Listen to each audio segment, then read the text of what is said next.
with some 1.5 million US dollars on its way from the world governing body of football, FIFA, to the bank accounts of the JFF in the form of COVID relief funds. That is 200 and odd million Jamaican dollars, with of course the stipulation that $500,000 of that money must go to women's football development and the rest for overall football development.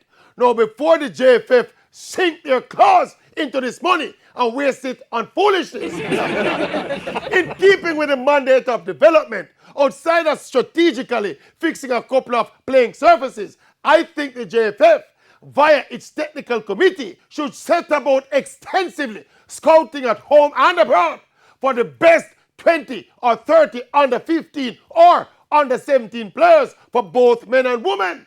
Get them into weekend camps at least once or twice per month. Call them Generation Next. Players will come and go, and some will get contracts and scholarships, etc. But keep the core group together for 5 to 8 years. Set the solid foundation from which the future national teams will emerge. Uno no bother take the FIFA money, go build no more white elephant, and go subsidize these struggling leagues that will never be fully professional. Invest in the unearthing and development of the next generation of reggae boys and reggae girls. Mr. Ricky, Mr. Witt, what about Mr. Speed? Mr. Speed?